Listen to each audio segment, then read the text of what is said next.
Welcome, everybody, to the Glockcast, a bi-week edition of the Glockcast, brought to you by Gladiator Mouthguards. Unfortunately, today we're going to start with the sad news of Roy Halladay's passing yesterday. He died in a plane crash.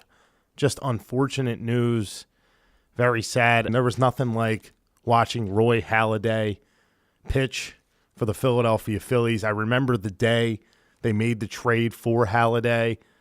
And, you know, the joy in the city and everybody just so excited to have such a dominant pitcher come to Philadelphia. It was amazing watching him pitch. Who could forget the no-hitter in his first ever playoff game? Just an unfortunate incident yesterday.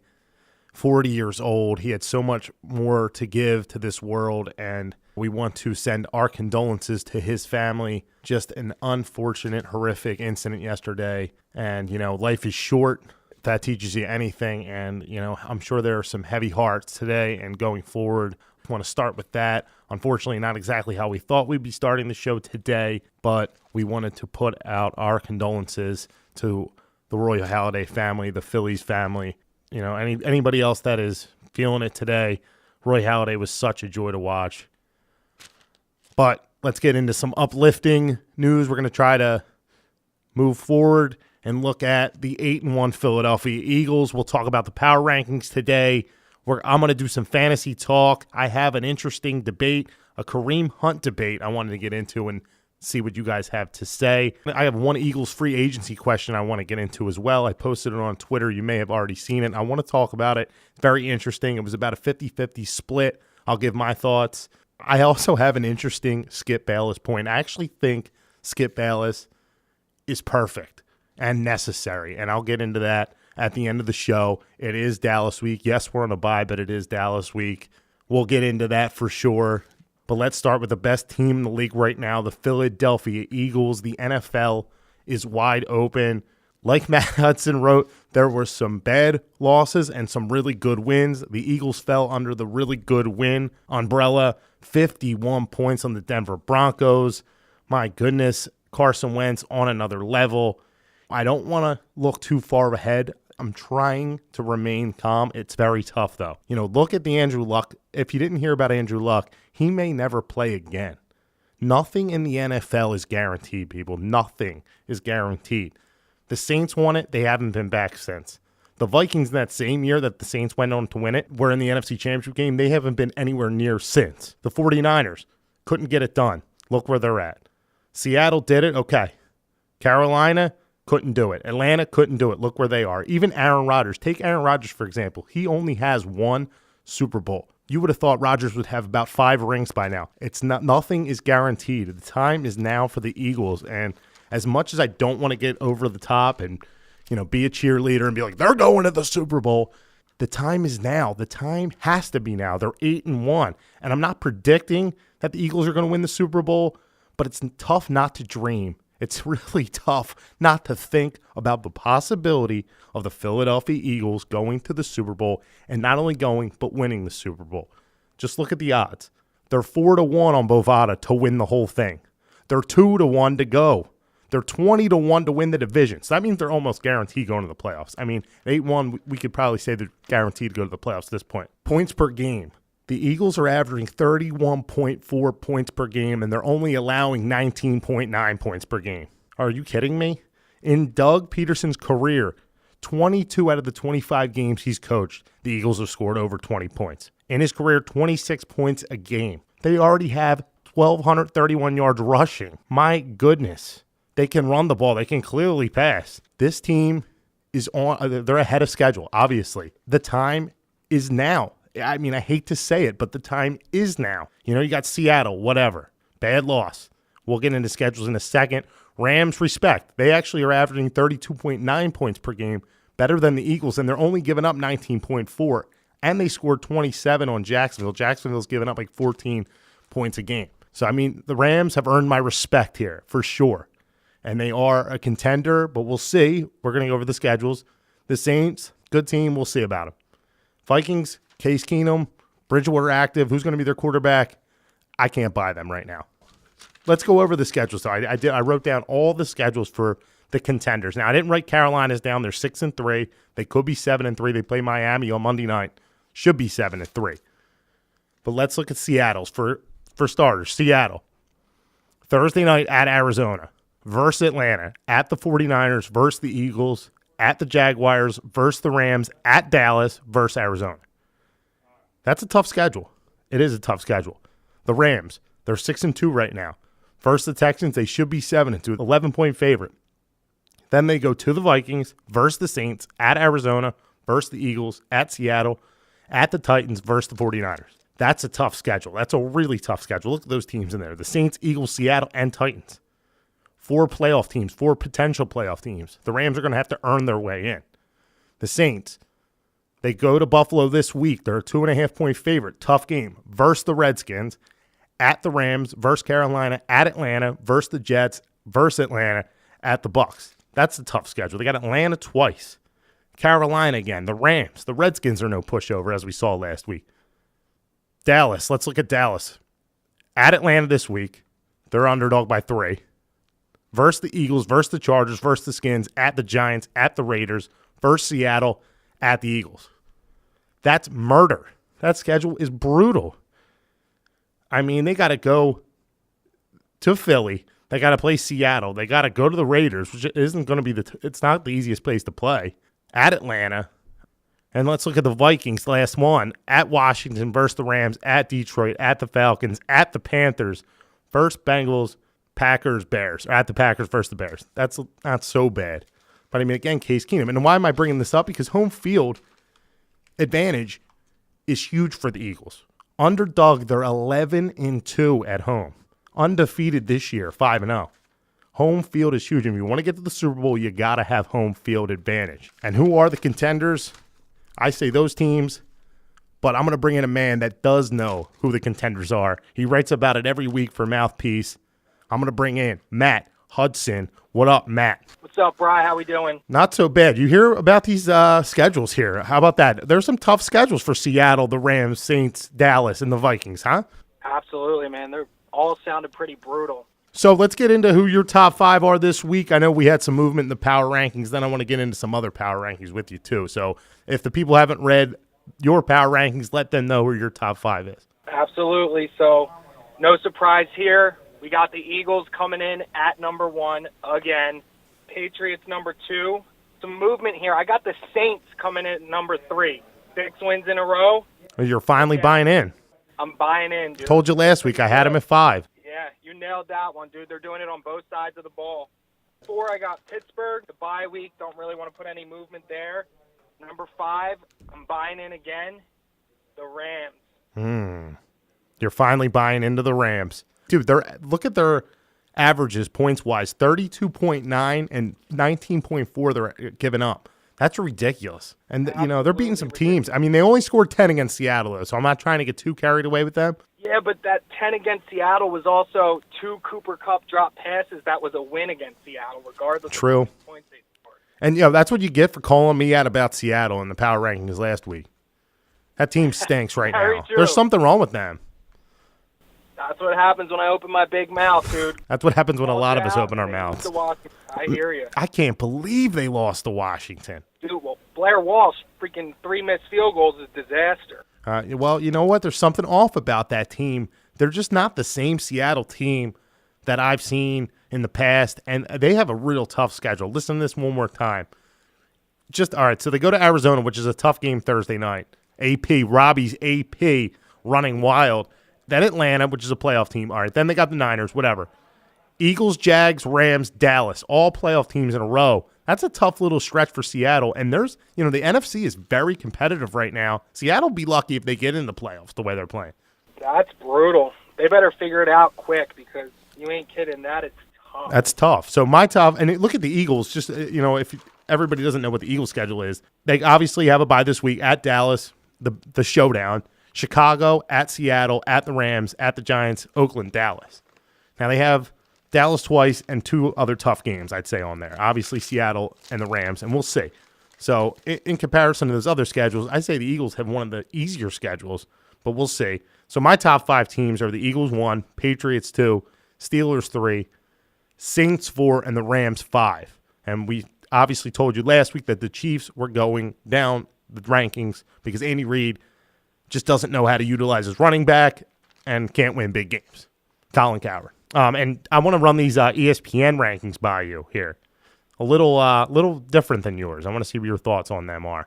Eagles, Patriots, Steelers, Vikings at 4, 5 Chiefs, 6 Seahawks, 7 Rams, 8 Cowboys, 9 Saints, 10 Jaguars. Jesus. They got the Chiefs way too high, first off. That's the first thing that stands out to me is after the past few weeks, I mean, the win against Denver was decent, but the Chiefs at 5 is an outrage to me. Andy's doing exactly what you said he would do, and he's blowing it. He's got a ton of talent. He really is. 5 for them is way too high. I agree with you. Well, they're at 5, and Seahawks are at 6. They have no business being at 6. Nah, absolutely not, especially after a home loss to Washington. Like I said, can't lose home games in this league and be considered a top 5 team. I mean, you could maybe sell me that Seattle could be there in the end if they figure it out. So, like I said, I keep going back to them because I still feel like I think Dallas is the Eagles' number 1 competition, and then I think Seattle would be in after that still, even though they lost to Washington at home. At Arizona, I think they're going to get a win there. And then at home against Atlanta, win there. And then add the 49ers, they should get a win there. That would get them back to 8-3. So they're not dead yet. If you could maybe sell me on, okay, listen, we don't think Seattle's a bad team. We're keeping them at 6. But as of right now, they can't be the 6th best team in the NFL. They just can't. You can't lose at home to Washington. You almost lost the week before to the Texans. I just don't think they're there right now. But you could sell me on them being there down the road. Yeah, definitely agree. So you wrote a pretty interesting article that you already deemed this Eagles season a success, but you're also calling it Super Bowl or bust. I want to get your thoughts on that and an explanation. Absolutely. So take me back to before the season started. What was everyone, with the exception of maybe me, who predicted 11-5, but what was majority's expectations? Like mine was 9-7. The division was wide open. I personally thought the Giants were going to be a really good team. Was dead wrong about that. Dallas obviously has a ton of talent. Everybody thought they were good. Washington, who knew they were going to be this banged up? But you can't tell me the majority was Eagles win the division. Agree? I agree. Well, yeah, it was like 8-8, 9-7 for almost everybody. Right. And what I mainly wanted from this season was, is Doug actually our head coach? Is he our coach of the future? And do we see progression from Carson Wentz? Obviously, we're 9 weeks in. We're 8-1. Doug is our coach of the future. Like you said, the points, would you say 26 points per game with him? With Doug, 26 points per game. That's 11-2 at home. Ridiculous. And Wentz is headlining the MVP race in his second year at 24 years old. Yeah, I agree with you, dude. Ridiculous. Dude, Doug has been above and beyond. Yeah, and so is Wentz. The Vegas over-under on Wentz touchdowns was 22.5 on the season, and he's got 23. Yeah. So, dude, when he's on pace for 40 touchdowns right now, under Doug's tutelage. Exactly. So to me, that is an absolute success. Preseason expectations, we've already surpassed them. We got our franchise quarterback. We got our coach of the future. Success. Yep. Fast forward to this week. Expectations change. We're 8-1, and like you just said, I think we have a tough schedule, but out of all those other schedules you read, the Eagles have the easiest one. We are set up for home field advantage. And if we do, in fact, get home field advantage, there is absolutely no reason we should not make a Super Bowl appearance. Agreed. I would have to agree with you. I don't want to go that far, but if you're playing the NFC Championship game at home, you got to capitalize. Because like I said earlier in the show, in the beginning of the show, look at Andrew Luck. He may never play again. Aaron Rodgers has only won 1. Atlanta, they may never get back there again. Carolina may never get back there again. This is the chance. You get there, you have to capitalize. I mean, I hate to keep going back even further than that. Look at Dan Marino. He went his second year, never went back. This is the time. If you do get in the NFC title game and you are at home, you got to go. And then you got to win. Yep, you said it. The time is now. I mean, we're not trying to get ahead of ourselves, but I mean, you almost have to at this point, especially if you end the season like 13-3. What's the worst they could end the season? 12-4, barring something ridiculous? Yeah, barring disaster, I think 12-4 is a stretch with that. 12-4, like, and that's being like generous or not being biased. Like, okay, they'll lose to the Rams, Seattle, and they'll lose to Dallas. And like, do you see all that happening? Not really. I don't see them losing to Dallas after this bye. I really don't. I'm sorry to tell you. I'll get into that later, but I just don't as of right now. And, okay, you can hand me Seattle and the Rams. They'll lose. And maybe they'll lose a game that they weren't supposed to. But really, are they going to lose to the Bears? Are they going to lose to the dumpster fire Giants? Probably not. They got a good head coach. They have a great leader. And this is the time. You may not get this opportunity. Who knows who's going to be injured next year? Free agents, whatever, this and that. You're right. I liked your article. You're right. And I just wanted you to explain it on air. But I think you're right. I think it is a success. And I think they do got to get to the Super Bowl. Almost. They got to. You know, if they did lose at home to Seattle and it was a good game, I guess it's going to be hurtful. But, you know, it is what it is. They exceeded expectations. But now expectations are different. I mean, I agree with you. So I'm on board with you, believe it or not. The good news is, like I said in the article, obviously the expectations have changed. And if we don't make it to the Super Bowl with home field, obviously the entire city will be disappointed. But we have excitement with the Eagles for years to come. Yeah, and this is like the best I felt. Disaster with Chip. It was almost a complete disaster, trading away some serious names in Macklin, Deshaun, Shady, but we got Doug, we got Carson, and we got excitement for double-digit years. But you never know how it's going to go. I hate to keep referencing Andrew Luck and that news yesterday that said that he may never play again.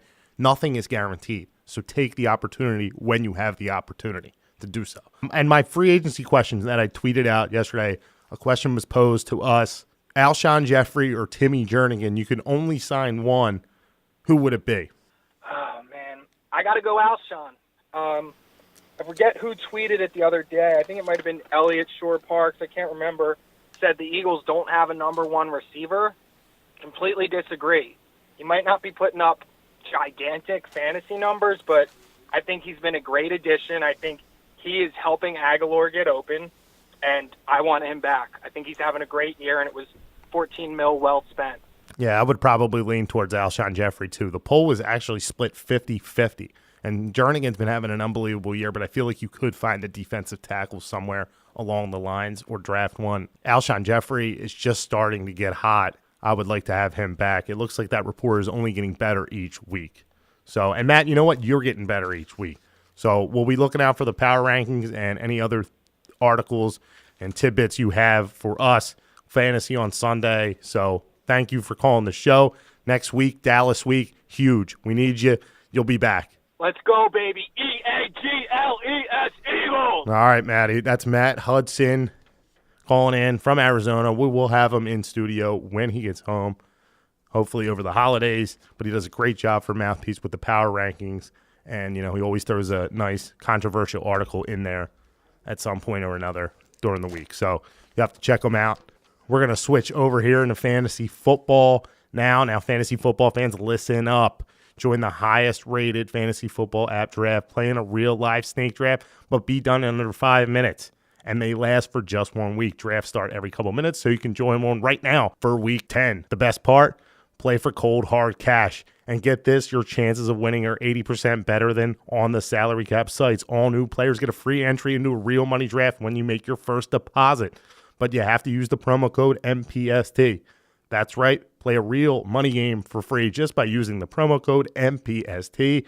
And it gets even better. Draft is so sure you'll love it that they're even offering Glockcast listeners a money-back guarantee up to $100. Just search Draft in your app store or go to draft.com and come play free right now with the promo code MPST. You got to get in on Draft if you haven't already. It takes about a half hour. So much fun. 5 rounds, a quarterback, 2 running backs, and 2 pass catchers. Get in on it. Use the promo code MPST. All right, I got a crazy trade offer this week. I want to share this with you guys, and I need your opinion. I have Kareem Hunt. I got offered Jay Ajayi for Kareem Hunt. And on the surface, I'm like, dude, nah, I'm not doing that trade. And then I look at it a little more. Kareem Hunt hasn't scored since week 3. He only played 54% of the snaps last week, and you know how Andy is with running backs. I'm considering this. All right, hear me out. I feel like Ajayi could be better down the stretch. He already got in the end zone with the Eagles. You know, he could be the bell cow coming back for the second half. I'm considering it. Could Ajayi be better than Hunt down the stretch? I want to know your opinion. You got to tweet me at MPST because I might do this deal. So I need your guys' opinion. I also want to hear your opinion on who the biggest bust is so far this season. I got mine hands down. Mike Evans. He has been a disaster for me in fantasy. He's ranked 75th in standard leagues. He hasn't done anything. That whole Tampa Bay team is a disaster. What are they doing? Winston, Evans, the coach. That coach should be the first coach fired. Dirk Cotter, he should be fired immediately. He should be fired today. They had a run out Lovie Smith for Dirk Cotter, not paying off very well. And Mike Evans has just been a fantasy disaster. But I want to hear who your biggest bust is so far this season. Again, tweet us at MPST. As far as week 10 goes, my stud is Julio Jones. I think he'll get in the end zone multiple times. He has a juicy matchup with the Dallas Cowboys. Atlanta's season is on the line. Throw it to your best player. Hey, Steve Sarkisian, you want to be a good offensive coordinator? Throw the ball to Julio Jones, your best player. I think they're desperation mode this week. Julio should get in the end zone. He should have a big day. He only has one touchdown this season. As far as sleeper goes, I'm going to go with Corey Davis. I went there last week on Twitter, but hear me out on Corey Davis. Kid's got talent. He's going to eventually explode. It was his first game last week. He is back now, and I think he may have a monster week this week. Wide receiver, Titans, Corey Davis, rookie. You might have forgot about him, but I think he's here. I think he's arrived. He is a sneaky, sneaky play for the rest of this season. Get him now if you haven't already got him. I love Corey Davis. I think he could be a sneaky play as early as this week. Check him out. So that's my studs and sleepers, and I want to hear your opinion on the trades and the busts. There's been a lot of busts so far this season. A lot of pissed off fantasy owners, a lot of injuries. It's been a tough year. Tweet us at MPST. I want to hear your thoughts. And be sure to check out Dunphy's matchups. The kid's been on fire. He had Alvin Kamara last week. Kamara went nuts. You got to check out Dunphy's matchups. They will be out later this week. Check them out. All right, and another thing I usually do with Dunphy is a 6-pack of picks. I went 4-2 last week. He went 4-2 as well last week. But I'm feeling good. I'm ready for an undefeated week. So let's start with the Thursday night matchup. Seattle travels to Arizona, the suddenly resurgent Arizona Cardinals. Seattle is laying 5.5. This is about as must-win comes for the Seahawks. I'm going to go with Seattle. Call it a touchdown. Could be closer than people think. Rob's favorite player, Adrian Peterson, is running hard, and out of nowhere, he's playing pretty well. But I'm still going to go with the Seahawks. Notre Dame travels to the U. How about this top 10 matchup? Who would have thought it? Notre Dame -3. I'm going to go with the Irish, and I think the Irish are going to get into the playoffs. TCU at Oklahoma, another huge college football matchup. Oklahoma -6.5. I got to go with the Sooners in this one. I just think they're too tough for TCU. Now let's get into some Sunday matchups. New Orleans travels to Buffalo. This is a pretty interesting game. New Orleans is a 2.5-point favorite. Buffalo needs this win after a bad loss last week.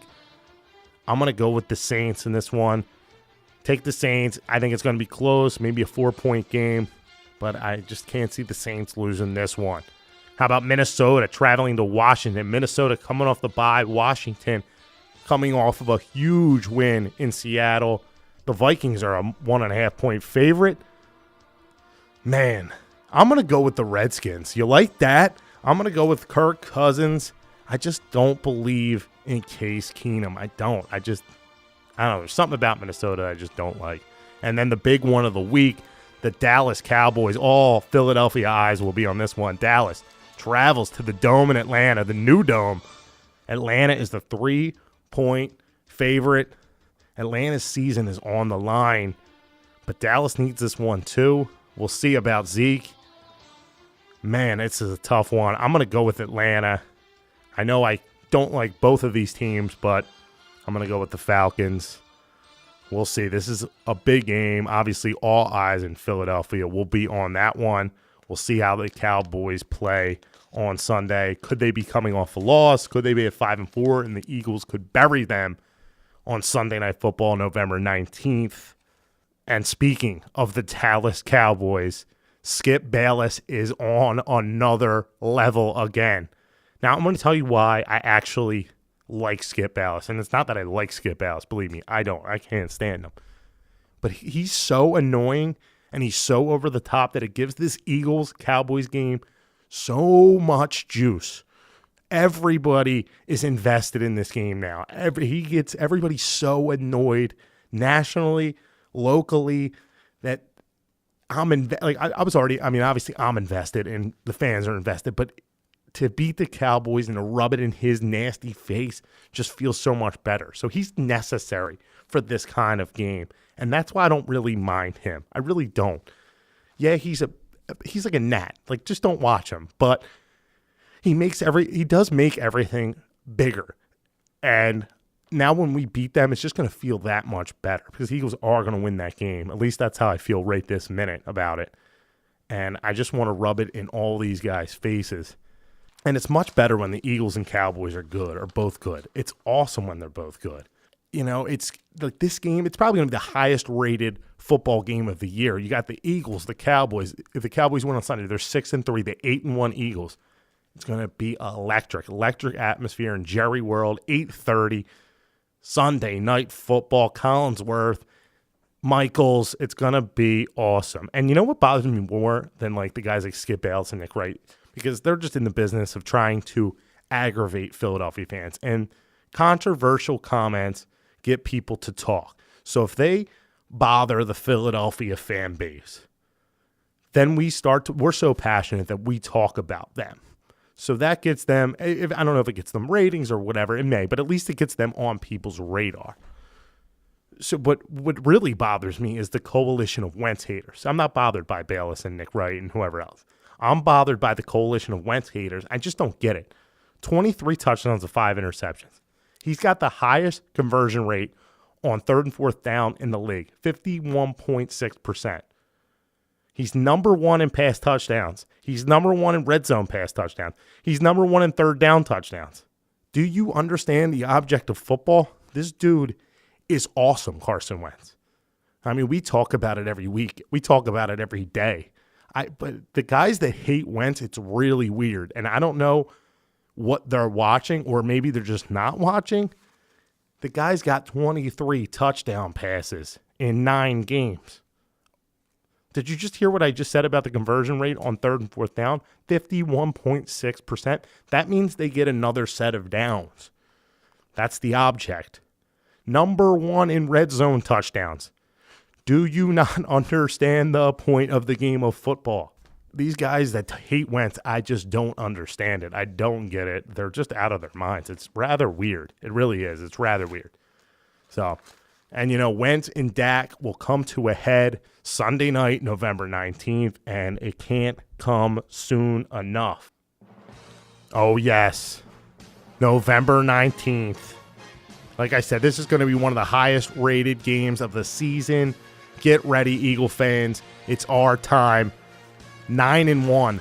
Realistic possibility. We go to Dallas. We beat them. You know, we're going to have a monster Glockcast next week. We're going to have everybody in studio. We'll have Dunphy. We'll have Rob. We'll have Kev. We'll have Hudson on the phone. It's going to be a huge lead up to the Dallas game. All roads lead to November 19th. All right, keep checking out Mouthpiece, though. Wentz Report, Power Rankings, Sixers, Phillies. We're trying to hit on everything. Join the revolution. MouthpieceSportsTalk.com.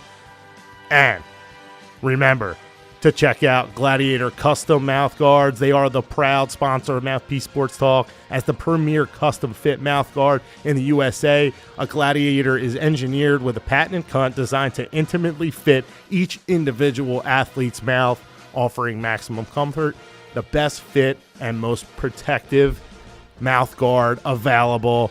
Visit gladiatorguards.com today and experience the difference. All right, we will get to you next week. Huge podcast. Enjoy the bye week. Eagles 8-1. Dallas week. Let's go Birds.